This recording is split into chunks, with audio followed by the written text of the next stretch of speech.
first step to any successful gas line plumbing project is you want to locate the source. If you have a propane tank, you want to make sure your propane tank is shut off. In this case, we have a natural gas supply here at this household. This is the meter, just so happens to be in the basement. A lot of times it'll be right on the outside of the house for easy reading of the meter. You want to locate the valve.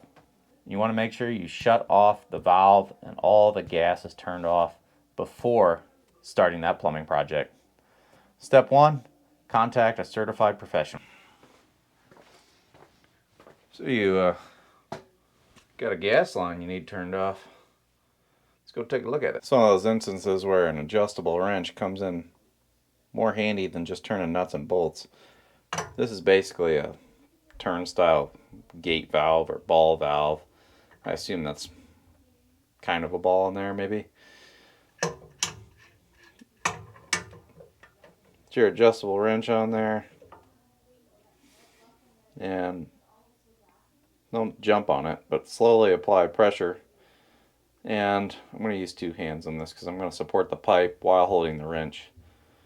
And you want this tang on the valve to be perpendicular to the valve. Right now it's in line, that means it's free flowing. Sometimes they get stuck just because they don't get moved a lot.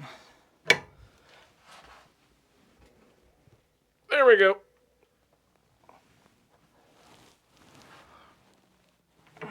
The gas is officially shut off. This is the main feed from the road, and no more gas should be flowing through the lines.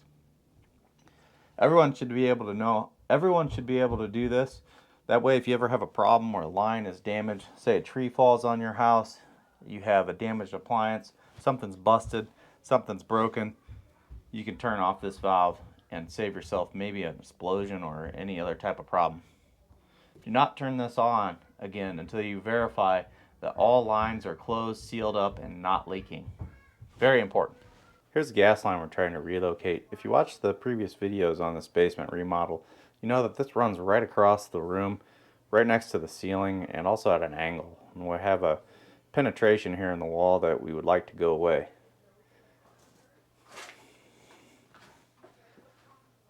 It's feeding this valve here, which is the main supply for the shop.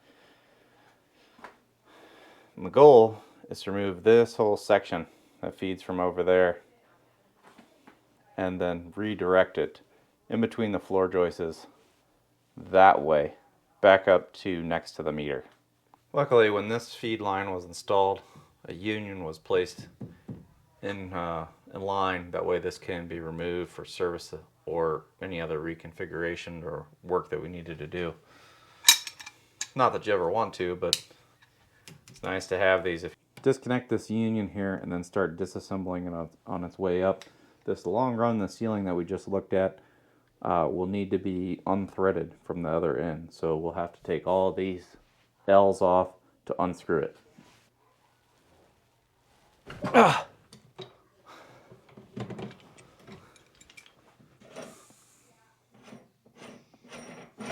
Vented a little gas there. I'm gonna open some windows for ventilation.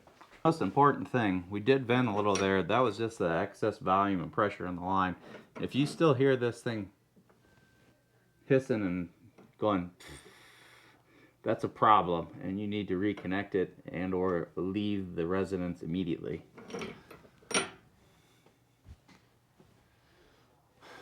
And let's just start working our way up. Put the wrench on backwards, dummy.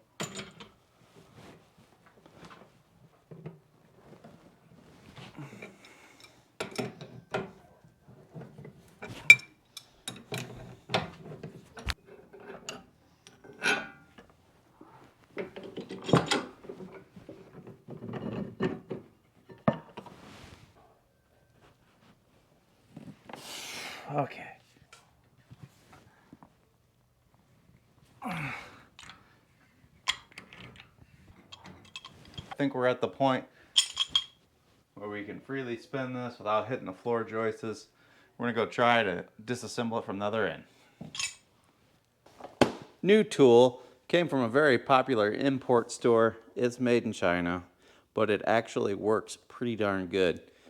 I borrowed Dad's in a plumbing project that we just completed, and it was amazing. I have no idea why I didn't buy one of these many moons ago, because it saves so much time and so much hassle from trying to go get a pipe threaded, shortened, lengthened, etc.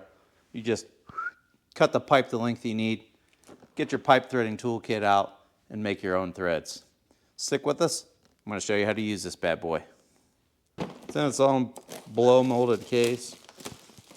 It's kind of handy. Keeps all the tools in one spot.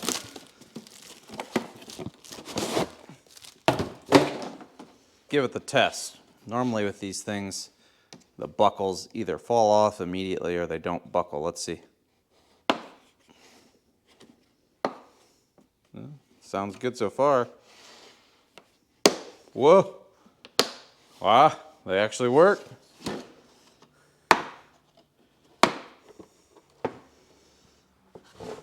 Okay, here we are. Here's your different dies. 1/2 inch, 3/4, and 1 inch in PT. This is the ratcheting head. And then the instructions, which nobody reads. And your handle. Looks like this handle's a little bit different than the one that was in Dad's kit. But that's okay. This one threads together. I believe his is telescopic. And this one is steel. I think at least it feels like it's steel. I think his is aluminum.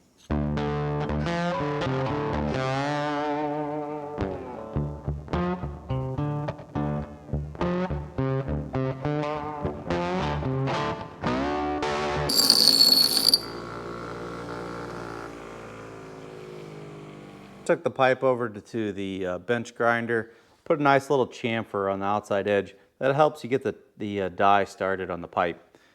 You can use anything you want, a file, flap disc on an angle grinder. I just used the bench grinder because it was handy. Of course, we're at our clutch welding station, and I've definitely used it for more than welding in every other aspect. Got one of our little V center blocks there. Got a couple clamps here.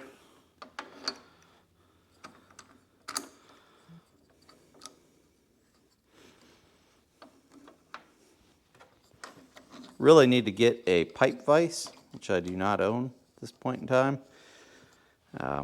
But I will buy one in the future. They're meant specifically for holding pipes.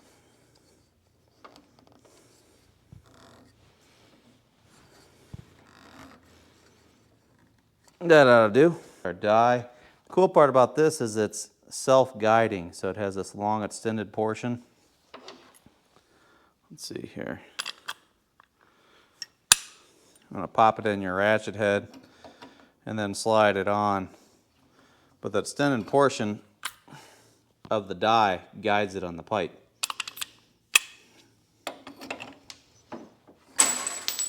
Woo! Knock stuff all over. All right. So we got our pipe in the vise. We're going to put a little thread cutting fluid on it. This is a special fluid that I bought for machine tooling. I'm sure you can use other oils as well. Take your die. The extended portion goes in. Pop it on your ratchet head. Slide her on. This knob here adjusts the direction. We want to go up. So apply pressure inward and start cranking.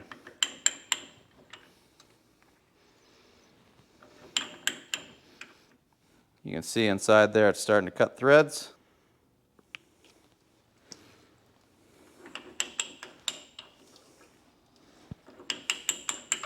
Then just keep ratcheting away.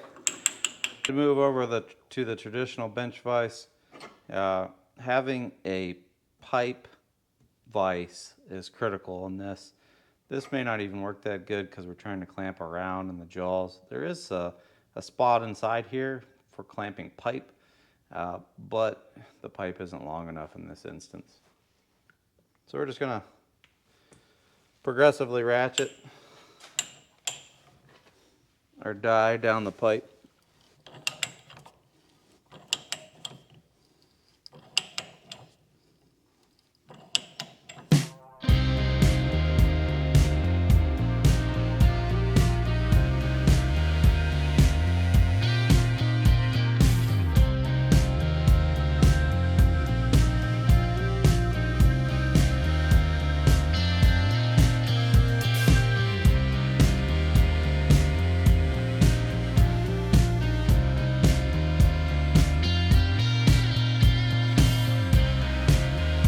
Starts to get a little tight like she's doing right now because we're at the end. Just flip it in reverse, then back it up a couple clicks to break the chip.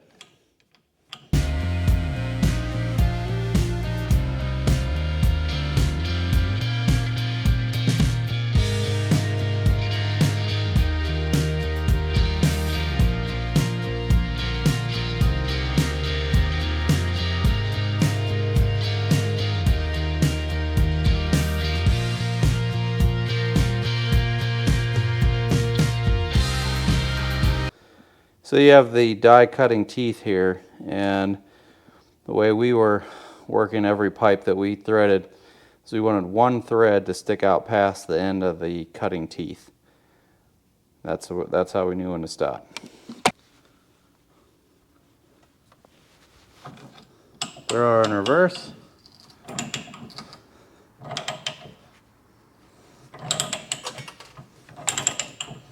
Spin her off.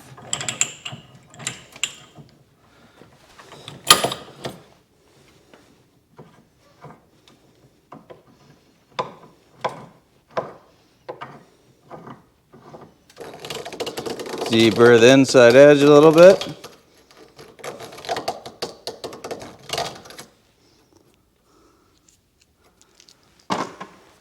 Blow this out with air hose, and we're ready to do some plumbing.